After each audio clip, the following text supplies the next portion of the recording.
दो बातें आज पकड़ लो। मेरे पास जो कुछ भी है, शरीर, इंद्रिया, मन, प्राण, बुद्धि, चित्त, धन, संपत्ति, मकान, स्त्री, पुत्र, परिवार, ये सब भगवान का दिया हुआ है। मानते हो? अंदर से देखो, भगवान का ही दिया हुआ है।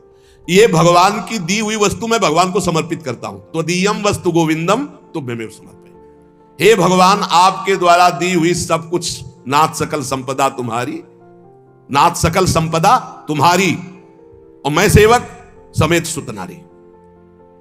और रात दिन भगवान का भजन करने की चेष्टा करो। राधा राधा राधा। बहुत कठिन है संसार से मुक्त होना। दो पद्धति में एक तो स्वीकार करना पड़ेगा, या ज्ञान योग और या भक्ति योग। तो भक्ति योग बहुत सरल योग है। इसमें सब साधन भगवान को और सब करण भगवान के है, बस इतना समझना है। सब करण भगवान के हैं, चाहे इंद्रियां हो, चाहे अंतःकरण हो, चाहे पदार्थ हो, बाहर भीतर जो कुछ श्री भगवान की रचना। और मैं भी भगवान का हूं, भगवान का अंश हूं। तो मैं सहित सब कुछ भगवान को समर्पित, और भगवान का नाम जब, इस जन्म में पक्का भगवत प्राप्ति हो जाएगी। ज्यादा समझने की जरूरत नहीं। ज्ञान में तो बहुत बहुत समझने की जरूरत है। अगर उसमें चूक हुई तो दूसरा बचाने वाला नहीं, इसमें बचाने वाला है। करो सदा तिनके रखवारी, जिम बालक राखे महतारी। युक्ता कर्म फलम त्यक्त्वा शांति मापनोति नैष्ठिकीम, अयुक्ता काम कारेण फले सक्तो निबध्यते। जो योगी है वो फल का त्यागी होता है, कर्म का त्यागी नहीं। कर्म जो आया उसको किया, और फल वो भगवान को समर्पित कर दिया। कर्म भी भगवान को समर्पित कर दिया। पर कर्म त्यागी का मतलब मैं ये कर्म क्यों करूं जब मुझे फल की आकांक्षा नहीं। नहीं, कर्म करना चाहिए। गृहस्थ में हो तो अपने अपने धर्मानुसार जो आपको कर्तव्य कर्म मिला है, विरक्त हो तो अपने अपने धर्मानुसार जो आपको कर्तव्य कर्म मिला है। भगवान ने कहा मेरे लिए कोई कर्म नहीं, फिर भी मैं कर्म करता हूं। सबको कर्म करना चाहिए, पर कर्म फल में भगवान के ऊपर उसको समर्पित कर देना चाहिए। कर्म फल में समान भाव रखना ये योगी का लक्षण है, और कर्म फल में वो कर्म अभिमानी पुरुष का लक्षण, कि ये फल मिला, नहीं मिला तो अश्रद्धा हो गई, अशांति हो गई।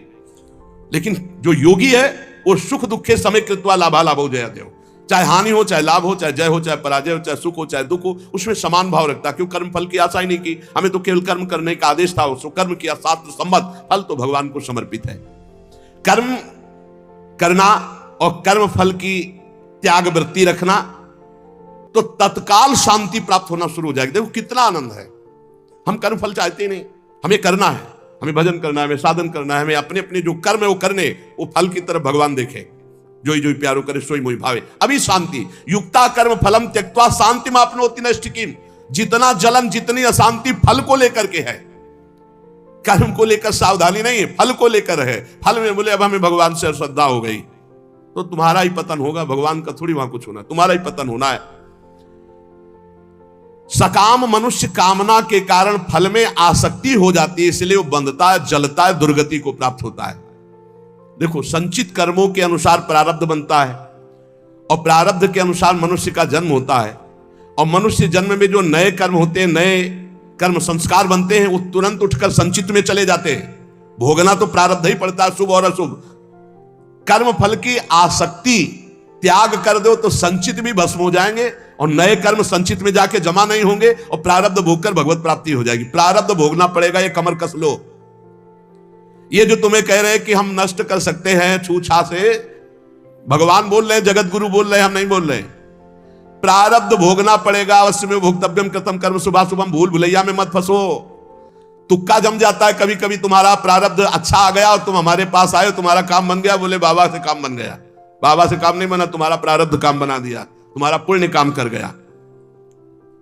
जो कर्म फल की आसक्ति का त्याग कर देता है, उसके कर्म भस्म हो जाते हैं, भुने हुए चने के समान। फिर बीज नहीं देते, फिर वो बंधन कारक नहीं होते। जैसे भुना हुआ चना है, अब ना उसमें अंकुरण होगा, ना पेड़ होगा, ना उसमें बीज होगा, जड़ से खत्म हो गया, अब उसमें कोई सत्ता नहीं। तो जो कर्म फल की आशा ना रख करके केवल भगवत प्रीत्यर्थ किया जाता है, वो उसे बांध नहीं सकता, उसे जन्म मरण में नहीं पहुंचा सकता। नहीं तो चाहे शुभ कर्म हो, अच्छा कर्म हो या बुरा कर्म, उसे जन्म मरण में फंसा देगा। कर्म फल चार प्रकार के होते हैं। एक होता दृष्ट कर्म फल, और एक होता अदृष्ट कर्म फल, और एक होता प्राप्त कर्म फल, और एक होता अप्राप्त कर्म फल। दृष्ट कर्म फल कहते हैं वर्तमान में किए जाने वाले नए कर्मों का फल जो तत्काल प्रत्यक्ष मिलता दिखाई देता है, जैसे कीर्तन के आनंद मिल रहा है, सत्संग के आनंद मिल रहा है, कोई भूखा है अपना भोजन पवा दिया, तत्काल आनंद मिल रहा है, कोई अपने लिए पदार्थ लेने जा रहा, देखा बीमार है, उसके पास दवाई की व्यवस्था नहीं, चलो आज हम भूखे रह जाएंगे, पैसा बीमारी में दे दिया, उसमें लगा, तो जो हृदय शीतल हुआ वो दृष्ट कर्म फल, इतना महान कर्म कि तत्काल आनंद प्रदान करता है। और अदृष्ट कर्म फल वर्तमान में किए जाने वाले नए कर्मों का फल, जो अभी तो संचित रूप से संग्रहित होता है, आगे जन्म में मिलेगा जाकर के। जो तीर्थयाटन है, दान है, पुण्य है, बहुत प्रकार के ऐसे कर्म है जो अभी आपको नहीं अनुभव में आ गए, वो आगे आपको प्राप्त होंगे। और प्राप्त कर्म फल जो पूर्व के कर्म फलों का प्रारब्ध बन करके आ गया है, शरीर प्राप्त कर्म फल है, प्रारब्ध जैसा वैसा शरीर, वैसे ही कुल में जन्म, वैसे ही धनवान, संपत्तिवान, अनुकूलता, प्रतिकूलता, ये प्राप्त कर्म फल है। पूर्व में जो कर्म किए उससे जो प्रारब्ध बना है वो पहले से निश्चित हो चुका है। अप्राप्त कर्म फल प्रारब्ध कर्म के फल रूप में अब जो आगे आने वाला है, ये भविष्य में मिलने वाले सुख दुख है, जो अप्राप्त कर्म फल है। प्राप्त कर्म फल हो चुका, शरीर ऐसे कुल में जन्मा, शरीर ऐसा है, ऐसा ऐसा धन संपत्तिवान माता पिता मिले या निर्धन मिले, या जैसे अनुकूल प्रतिकूल परिस्थिति जो वर्तमान में मुझे मिली, ये प्राप्त कर्म फल। और जो अब आगे आने वाली है अप्राप्त कर्म फल, ये प्रारब्ध बड़ा भयानक है जो आगे आने वाला है। इसे भयानक को बड़ा मृदुल किया जा सकता है भजन के प्रभाव से, नष्ट तो किया जा सकता है पर भगवत प्राप्ति नहीं होगी। फिर पूरा झोंकना पड़ेगा इसी प्रारब्ध मिटाने में भजन को। प्रारब्ध भी हम भोग ले और भगवत भी प्राप्ति हो जाए, तो भजन से प्रारब्ध जो 100% आपको दुख देने वाला है, वो 10% आके भुगता के 90% नष्ट हो जाएगा, 10% भोगना पड़ेगा और चला जाए। भजन का बड़ा प्रभाव होता है। 12 वर्ष का गलित कुष्ठ 24 घंटे में भुगता के चला गया। 12 वर्ष कहां और कहां 24 घंटे। भजन से अप्राप्त कर्म फल को, जो आने वाला प्रारब्ध है, उसे रोका जा सकता है, उसे कम किया जा सकता है, उसे मिटाया भी जा सकता है। पर जो भगवत प्राप्ति करना चाहते हो, मिटाने में नहीं फंसते, वो उसे भोग लेते हैं और भगवान की प्राप्ति करते हैं। ये 4 प्रकार के कर्म फलों में दृष्ट और अदृष्ट ये क्रियमाण है, और जो प्राप्त और अप्राप्त कर्म फल हैं प्रारब्ध के अधीन है। दृष्ट कर्म फल आग्रह नहीं रखना, मिलने पर प्रसन्न या प्रसन्न ना होना। अदृष्ट कर्म फल आशा रखना। प्राप्त कर्म फल में ममता न करना, मिलने पर सुखी दुखी ना होना। अप्राप्त कर्म फल मिट जाए ऐसी आशा न रखना। ये भक्त के हृदय में होता है। चारों प्रकार के कर्म फल भक्त के हृदय में कोई प्रभाव नहीं डाल सकते। जब उपासक ये देख लेता है कि मैं करता नहीं है, वो मुक्त होने लगता है। इतने जादू का तमाशा है, समझ लो। गांठ लगी ही नहीं। गोस्वामी जी कह रहे जड़ चेतन ही ग्रंथि पड़ गई, यद्यपि मृषा छूटत कठिनाई। है ही नहीं बंधन, पर छूटना बड़ा कठिन है। बस इतना समझ लो कि बंधन ही नहीं है, पर छूटना बड़ा कठिन है। कर्तापन तुमने स्वीकार किया तो तुम्हारी दुर्गति पक्की है। चाहे शुभ कर्म करो चाहे अशुभ कर्म। शुभ से स्वर्ग आदि लोक, अशुभ से नरक आदि, और दोनों से मृत्यु लोक। ये आवागमन बंद नहीं होने वाला। क्या करें, तो बड़ी कठिन समस्या है। यही कठिन समस्या है। ज्ञानेन्द्रीय, कर्मेंद्रीय, अंतःकरण, प्राण, उपप्राण, ये सब प्रकृति के हैं ढांचा सहित। शब्द, स्पर्श, रूप, रस, गंध, ये प्रकृति के हैं। वो 5 ज्ञानेन्द्रियां उनको प्रकृति में भोग रही। इंद्रियां इंद्रियों में, विषयों में बरत रही हैं।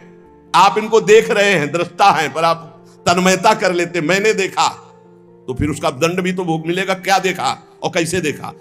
हमारे द्वारा जो भी क्रियाएं हो रही हैं, हम उनके 2 विभाग देखते हैं, एक अच्छी क्रियाएं और एक बुरी क्रियाएं।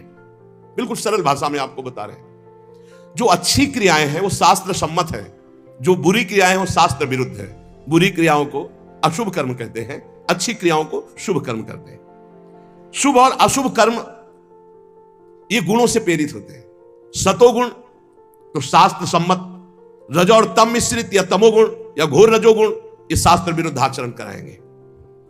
अब अपने को भगवान की शरण में हो जाना, गुणों की शरण में नहीं। भक्ति का मार्ग, पूरा शरीर, इंद्री, प्राण, उप प्राण सब, हे नाथ मैं आपकी शरण में। ये तो समझ में आ रहा है ना। ज्ञान वाला समझ में ना रहा हो तो ये तो समझ में आ रहा है कि पूरा ढांचे सहित, जो इसमें स्थूल हो, सूक्ष्म हो, कारण हो, प्राण हो, उप प्राण हो, इंद्रियां हो, कर्म, जो भी महाराज, पूरा सिस्टम आपकी शरण में। समझ में आ गया? ठीक। अब हमको देखना है कि हमारे द्वारा जो अच्छा काम हो रहा है वो भगवान की प्रेरणा से हो रहा है। जीवन मुक्त होना है तो बात इस बिल्कुल सरलता से समझा रहे हैं। और जो बुरा काम हो रहा है वो हमारी वासना से हो रहा है, उसका हम प्रायश्चित करेंगे, भगवान से क्षमा मांगेंगे। बुरा काम हो रहा है तो हमारी वासना से हो रहा है। इसमें क्या होगा कि अगर ये भेद नहीं तुम रखोगे और कह दोगे जब पूरा समर्पण कर दिया तो फिर आपसे बुरे कर्म उत्साह पूर्वक होने लगेंगे, क्योंकि अंदर का सिस्टम अभी समर्पित नहीं हुआ, बाहर से तो हमने कह दिया। अब अंदर का सिस्टम जब तक समर्पित नहीं होगा तब तक वो फिसल कर बुरे आचरणों में जाएगा। तो हमको क्या करना है? गुण तुम्हार समुझे निज दोषा और जय सब भांति तुम्हार भरोसा। भरोसा दृढ़ आपका। जब हमसे अच्छे कार्य होंगे तो भगवत प्रेरित हुए, और जब बुरे कार्य हो गए तो हम त्राहिमाम शरणागत रक्षक प्रभु, हमसे गलती हो गई, हमको ऐसी सद्बुद्धि दो कि आगे हमसे ना हो, और सारे कर्म भगवान को समर्पित कर दो। तो जो एक दिव्य ज्ञानी की स्थिति होती है अहंकार रहित महापुरुष की, वही भक्त की स्थिति होती है। वो भी देह शुद्ध विस्मृत भगवदानंद में डूबता है और वो देह शुद्ध विस्मृत ब्रह्मानंद में डूबता है। पर दोनों को किंचित मात्र कर्ता भाव जब तक रहेगा तब तक वो आवागमन से मुक्त नहीं हो सकता। एक मनुष्य रेलगाड़ी में बैठा है, ट्रेन चल रही और डिब्बे में दौड़ रहा है। अब वो अपने को कर्ता मान रहा है कि मैं दौड़ करके अगले स्टेशन में पहुंच जाऊंगा, तो मूर्खता ही है ना, क्योंकि ट्रेन चल रही। ऐसे ही गुणों का चक्र चल रहा है, सतोगुण रजोगुण तमोगुण। गुण प्रवाह जीव से जबरदस्ती कार्य करवा रहा है। तमोगुण आया तो निद्रा आलस्य प्रमादोत्थम, जो नहीं करना चाहिए वो सब कर्म करने में जुट जाएगा। प्रमादोत्थम, प्रमाद का मतलब होता है करने योग्य कर्म को ना करना, और ना करने योग्य कर्म को करना, इसे प्रमाद स्थिति कहते हैं। अब वो समझ रहा मैं कर रहा हूं। रजोगुण आया काम आदि दोष भारी, वो समझ रहा मेरे में आ गए, मैं कर रहा हूं। सतोगुण आया तो समझ रहा मैं कर रहा हूं दया आदि। इन गुणों के प्रवाह से बचने के लिए हरिवंश महाप्रभु कह रहे हैं, यही डर ही डरप हरिवंश हित जिनो भ्रमय गुण सलील पर जी नामन मंगल लोक त्यू सुहरिपद भजन विलंब। निरंतर नाम जप करो, अपने आप को भगवान को समर्पित कर दो, सब कर्म भगवान को समर्पित करो। अच्छे कर्म जब हो तो भगवान को देखो कि भगवत इच्छा से हुआ, और जब गलती हो जाए तो अपनी मान करके प्रभु से प्रार्थना, बहुत जल्दी आवागमन से मुक्त हो जाओगे। ये जो आवागमन का कनेक्शन ना होते हुए भी कनेक्शन है अहंकार का, देहाभिमान का, ये नष्ट हो जाएगा। इस बात को अच्छे से समझ लो। ज्ञान में पहुंचना बहुत कठिन जो स्थिति बताई गई, भक्ति में बहुत सरल है, क्योंकि भगवान को समर्पित करना है, इसमें अपने अहम सहित समर्पित कर देना है। सांख्य योगी शरीर इंद्रिय अंतःकरण आदि के साथ अपना कभी संबंध नहीं मानता, और भक्त अपने शरीर इंद्रिय अंतःकरण आदि को भगवान को समर्पित कर देता है। ये बढ़िया, बहुत मीठा सरल मार्ग भक्ति का, और बात वही बननी है। साधक कभी किंचन मात्र, चाहे भक्ति मार्ग का हो चाहे ज्ञान मार्ग का हो, अपने को कर्ता ना माने, नहीं तो भोगना पड़ेगा। मैंने ये किया, तो ऐसा थोड़ी कि आपने किया कि मैंने नहीं किया। अंदर से सिस्टम, चित्रगुप्त जी क्या देख रहे हैं? अंदर जहां तुम्हारी सोच है, ये भोगा जाए तो बहुत आनंद मिलेगा। तो लिख गया कर्ता ने भोगने की इच्छा की, और ये अब क्रिया बाद में होगी, पहले लिख गया, पूरा चित्रण हो गया। क्रिया तो बाद में होगी, पहले अंदर सोच होती है, उसी सोच को लिखते हैं चित्रगुप्त जी। उसी सोच में भगवान का भजन चल रहा है तो भक्त उसी समय जलन पैदा, अरे कैसी बात आ गई, वहां लिख गया। ये रुचि पूर्वक नहीं, उसकी रुचि नहीं थी, अरुचि पूर्वक, तो उसमें समाधान मिल जाएगा। अंदर की बात लिखी जाती है। साधक कभी किंचन मात्र भी अपने में कर्तापन की मान्यता न करे, जितना अंश रखेगा कर्ता भाव का उतना बंधा रहेगा। अपने में कर्ता भाव ना रहे, चाहे वो ज्ञान मार्ग का साधक हो चाहे भक्ति मार्ग। भक्ति मार्ग का साधक कैसे बोलता है? श्री जी की इच्छा से आज परिक्रमा हो गई, श्री जी की इच्छा से आज ऐसा, आज श्री जी की इच्छा थी कि दर्शन करने जाए तो बिहारी जी के दर्शन कर आए। श्री जी की इच्छा, अपनी इच्छा को, अपने कर्ता भाव को प्रभु के चरणों में मिला देता है। भगवान की इच्छा, प्रभु की इच्छा, एक मार्ग तो पकड़ लो, हर कर्म समर्पित, कहीं भी कर्ता भाव नहीं, कहीं भी अभिमान की बात नहीं, मैंने देखा मैंने किया नहीं, प्रभु की इच्छा से देखा, प्रभु की इच्छा से हो गया। अपने कहीं करता नहीं, अपना तो प्रभु के चरणों में समर्पण। अब देखो, ब्रह्मण्याधाय कर्माणि संगम त्यक्त्वा करोति यः लिप्यते न सा पापेन पद्म पत्र मिवाम्भसा। जैसे जल में कमल का फूल रहता है, एक बूंद पानी नहीं, ऐसे वो भक्त, ऐसे वो ज्ञानी संसार में रहता है, एक भी कर्म का फल नहीं। कर्माणि श्रुति बोधितानि नितराम कुर्वन्तु कुर्वन्तु मा। वो चाहे वेद के अनुसार कार्य करे या ना करे, कोई उसके ऊपर लागू नहीं नियम। वो विषयान ग्रहणंतु मुंचन्तु, विषय भोगे या विषय त्याग दे कोई, क्योंकि वो ऐसी अवस्था को प्राप्त हो चुका है। ब्रह्मण्याधाय कर्माणि संगम त्यक्त्वा करोति यः। जो भक्त संपूर्ण कर्मों को, पीछे ज्ञान का तो आगे उसी को बता रहे, जो भक्त संपूर्ण कर्मों को भगवान में अर्पित कर देता है उसकी आसक्ति नष्ट हो जाती है। वो कर्म करता हुआ भी जल से कमल के पत्ते की तरह पाप से लिप्त कभी नहीं होता। पूरे संसार का हतन हो जाए तो भी उसे पाप नहीं लगेगा। ऐसा महान ये योग है। शरीर, इंद्रिया, मन, बुद्धि, प्राण ये तुम्हारे नहीं हैं। अब भक्ति में देखिए इसे, ये भगवान के रचे हुए हैं, वो भगवान के हैं। मान लो जैसे ज्ञान में अभी वर्णन कर रहे थे, ये प्रकृति के हैं, प्रकृति में बरत रहे। अब यहां भक्ति में है ये श्लोक का अर्थ। शरीर, इंद्रियां, मन, बुद्धि, प्राण ये तुम्हारे रचे हुए हैं क्या? भगवान के रचे हुए। तो हुए किसके? भगवान के हुए ना। ये भगवान के हैं। तुम्हारे प्राण भगवान के, तुम्हारी मन, बुद्धि, चित्त, अहंकार ये भगवान के, तुम्हारी ज्ञान इंद्रियां भगवान की, तुम्हारी कर्म इंद्रियां भगवान, तुम्हारा सब कुछ श्री भगवान का है, तुम्हारा थोड़ी रचा हुआ है। माना? ये अपने नहीं है, ये श्री भगवान की रचना है, श्री भगवान के हैं। कौन कौन? शरीर, इंद्रिया, मन, बुद्धि, प्राण ये भगवान के रचे हुए हैं। तुम्हारी रुचि से होता तो तुम तो और सुंदर रचना चाहते, और बलवान चाहते। बोले ये शरीर, ये इंद्रियां, ये मन, ये बुद्धि, ये प्राण ये किसके हैं? बोले भगवान की रचना है। तो हुए किसके? श्री भगवान के। तो तुमने अपना क्यों मान लिया? यही बंधन है, यही बंधन है। अपना इनको मान लेना। इसी भक्त का क्या स्वरूप होता है? वो इन्हें भगवान का मानता है। ज्ञानी का क्या स्वरूप होता है? वो इन्हें प्रकृति का मानता है, क्योंकि प्रकृति के ही अंश ये है। और प्रकृति, कृति, ये जो प्रकृति की रचना करने वाला रचयिता है वो परमात्मा है। मूल में परमात्मा ही आता है। अतः इनके द्वारा होने वाली क्रियाओं को भक्ति योगी अपने कैसे मान सकता है? जब शरीर, मन, प्राण सब भगवान का, तो इनकी क्रियाएं भी भगवान की। इसलिए वो जीवन मुक्त हो जाता है। जीवन मुक्त कैसे होगा? शरीर, मन, प्राण, इंद्रियां ये सब भगवान की, तो इनके द्वारा होने वाली क्रियाएं सब भगवान की। आप जीवन मुक्त हो गए। लगा तो बहुत सरल, लेकिन देखो क्या सब भगवान को अर्पित करते हो? क्या जब आपके अंदर प्यास लगती है तो आप ये सोचते हो भगवान पानी पीना चाहते हैं? जब आपके अंदर भूख लग रही, मेरे हृदय में बैठी हुई भगवान पाना चाहते हैं। जब आपके अंदर विकारात्मक भाव है तब आवे कि ये दुष्ट कहां से दुर्वासना दबी रह गई, अभी ये भगवान की नजर में नहीं पड़ी, इस हृदय में कहीं दुर्वासना, हे नाथ, हे करुणामय, इस दुर्वासना को हटाओ। ऐसे भक्ति में चला जाता है। ये सब भगवान की, सारी क्रियाएं भगवान की, तो आप कौन है? आप भी श्री भगवान के। हो गया काम। शरीर, इंद्रिया, मन, बुद्धि, प्राण सब भगवान के, इनकी क्रियाएं भगवान की, और मैं भी भगवान का। मुक्त हो गए। जितना बचा के रखोगे उतना ही तुम्हारा बंधन कारक है। भगवान ही मेरी इंद्रियों में और मन में बैठकर सारे कार्य करवा रहे हैं। भक्त ये देखता है। और ये जो पापाचरण करने वाले हैं ना, ये बात सुनेंगे ना तो ये बात उसमें ले जाएंगे कि भगवान ही तो हमारे मन, गीता में लिखा है, मन और इंद्रियों में बैठते। तो तुम समर्पित कहां हुए? तुम तो अहंकार की धरा में हो। अहंकार में काम, क्रोध, लोभ, मोह, मद, मत्सर ये दोष रहते हैं। यही बिना गुरुजनों के समीप बैठे शास्त्र समझ में नहीं आता। शरीर आदि वस्तुएं अपनी ना थी, ना है, ना रहेगी। कैसे? तुम्हारा अधिकार है शरीर पर? कुछ अधिकार नहीं। एक रोम अभी झरना चाहे ना, वो झर जाएगा, दोबारा लगा नहीं सकते।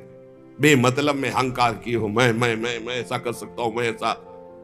शरीर आदि वस्तु, शुद्ध ज्ञान, शुद्ध भक्ति, दोनों श्लोकों में भगवान ने जीवन मुक्त होने के लिए बता दिया। शरीर आदि वस्तुएं अपनी नहीं, प्रत्युत मिली हुई है भगवान से अपने को। किस लिए? सत्कार्य करने के लिए। सत्कार्य करने के लिए। सरकारी गाड़ी बंगला है, ये सरकार का काम करने के लिए मिला है। ये कुछ दिन के लिए मिला, फिर छीन लिया जाएगा। ना ये पहले था तुम्हारा, ना बाद में रहेगा, बीच में दिया गया, छीन लिया जाएगा। ये केवल भगवत प्राप्ति के लिए मिला है। भगवत प्रीत्यर्थ, दूसरों में भगवान की भावना करके सेवा करो, इसलिए मिला यह शरीर। इन वस्तुओं पर जो अपना अधिकार जमा लेता है और अपने लिए भोग भोगता है, वो मृत्यु के बाद दुर्गति को प्राप्त होता है। पुनरपि जननम पुनरपि मरणम। इस शरीर को ना तुम बदल सकते हो, ना मरने से रोक सकते हो। यह शरीर एक नियत समय के लिए आया है, और इस समय में तुम भगवत प्राप्ति के लिए कार्य कर लो। क्या? कुछ नहीं करना। ये जो सब है इनको समर्पित कर दो। चदरिया जैसी की तैसी धर दीनी, ये लो महाराज, हमसे नहीं होने वाला। ना शुभ ना अशुभ, ना हम कर्ता बनेंगे शुभ के ना अशुभ के, हमसे कुछ नहीं, हम आपकी शरण में पूरा समर्पित। अभी आज से आप जीवन मुक्त के मार्ग में चलने लगे। समर्पण योग। ईमानदारी से भगवान की वस्तु भगवान को समर्पित कर दो और कुछ नहीं करना। मस्त। बस यही बात समझ में आ जाए भगवान की वस्तु भगवान को समर्पित कर दो। ये शरीर, शरीर संबंधी भोग, सब कुछ जितना है सब श्री भगवान का है, सब समर्पित कर दो भगवान को। संपूर्ण क्रियाएं और पदार्थों को भक्त भगवान के चरणों में समर्पित कर। ज्ञानी प्रकृति में देखता है, प्रकृति और संसार दोनों के स्वामी भगवान है, अतः क्रियाएं और पदार्थ भगवान को अर्पण कर दो। कोई भी पदार्थ बिना भोग लगाए मत खाओ, कोई भी क्रिया करो उसको भगवान को अर्पित करो, क्योंकि ये शरीर, मन, प्राण, बुद्धि, इंद्रियां सब श्री भगवान के। ऐसी भावना में रहो, अभी जीवन मुक्तता की तरफ बढ़ने लगोगे, अभी निर्विकार होने लगोगे। जब इनको प्राण, इंद्रिय और मन को भगवान का देखोगे तो निर्विकार हो जाओगे, जब अपना मानोगे तो भिखारी हो जाओगे। संगम त्यक्त्वा करोतिया, किसी भी प्राणी, पदार्थ, शरीर, इंद्रिय, मन, बुद्धि, प्राण, क्रिया, किसी में संग मत करो। न प्राणों का संग, न इंद्रियों का संग, न बुद्धि का संग। उस समय देखो असंग, तुम अलग हो, ये अलग है, पर तुम अलग नहीं देख पाते, इन्हीं में मिल जाते हो। आकर्षण, खिंचाव, लगाव, महत्व, ममता, कामना। इसीलिए जो सच्चा उपासक होगा कभी निंदा नहीं, कभी प्रशंसा नहीं। एक बार परमहंस श्री ओंकारानंद सरस्वती जी भिक्षा ले आए और नमक डालना, तो और पदार्थ जब परोसने तो मना कर देते, वही से ये वाली बहुत बढ़िया। और जब जरा सी बची थी, बाद में बोले इसमें तो नमक नहीं। गए आज स्वामी जी, आज आपने जानबूझ के और कोई पदार्थ ले, वही पदार्थ, उसमें तो नमक। तो क्या फर्क पड़ा बच्चा, क्या फर्क पड़ा? पेट प्राणों का पोषण करना था, ना निंदा ना स्तुति, चाहे जितना अच्छा पदार्थ होगा। आज तो उसके भोक्ता बने तो फिर फंसोगे। किसी भी कर्म में, किसी भी करण में अपने को कर्ता नहीं बनना, अपने को अहंकार नहीं करना, ये सब श्री भगवान के हैं। ना लगाव, ना आकर्षण, ना महत्व, ना ममता, ना कामना, ये बिल्कुल नहीं होगा यदि नहीं भगवान के मानोगे। ये लगाव, ये कामना, ये ममता, ये आसक्ति तभी होती जब अपना मानते हो। जन्म मरण का हेतु यही तुम्हारा अपना मानना है। इनको, इनसे अपनापन हटाओ प्रभु के चरणों में। कायेन मनसा बुद्ध्या केवलैरिंद्रियैरपि योगिनः कर्म कुर्वन्ति संगम त्यक्त्वा आत्मशुद्धये। जो योगी है वो आसक्ति का त्याग करके केवल भगवत अर्पण, शास्त्र सम्मत कार्य करता है। इंद्रिया, शरीर, मन, बुद्धि, अंतःकरण ये परम शुद्ध हो जाते हैं जब केवल भगवत प्रीत्यर्थ। पाप होते हैं स्वयं प्रीत्यर्थ, अपने प्रीत्यर्थ, और भगवत प्रीत्यर्थ होते हैं परम पवित्र, हृदय पवित्र, शरीर पवित्र, इंद्रिया पवित्र, बुद्धि पवित्र। भेद समझ लो। जब अपनी प्रसन्नता के लिए अपनी प्रीत्यर्थ भोग भोगोगे तो पाप कर्म बन जाएगा। जैसे भगवान ने कहा जो अपने लिए पकाता है वो पाप खाता है। अपने लिए जो करोगे, अपने लिए सुख लेने की भावना करोगे, उससे निश्चित पाप बन जाएगा। और जो शास्त्र सम्मत भगवत प्रीत्यर्थ करोगे तो शरीर पवित्र, मन पवित्र, बुद्धि पवित्र, चित्त पवित्र, उसी पवित्रता में अनुभव होता है चेतन अमल सहित सुख राशि अपने स्वरूप का। आसक्ति का त्याग करके केवल ममता रहित इंद्रियों सहित शरीर, मन, बुद्धि, अंतःकरण ये भगवत प्रीत्यर्थ कार्य करें तो तत्काल इनकी शुद्धि होती है और वो शुद्ध हो। महापुरुष विविध प्रकार के कर्म करता हुआ भी अगला जन्म उसका नहीं होता, सब कर्म भस्म हो जाते हैं। जिनको साधारण मनुष्य कहते हैं वो शरीर, इंद्रिय, मन, बुद्धि से कोई भी कार्य करने के पहले एक संकल्प बनाते हैं, ध्यान रखना, और उसमें कर्ता बनते, मैं करूंगा। और जब कोई भक्त करता है तो भगवान की प्रेरणा देखता शास्त्र सम्मत है कि नहीं, भगवत प्रेरणा से ये कर्म हो रहा है, इस कर्म में शास्त्र आज्ञा है कि नहीं, हाँ है।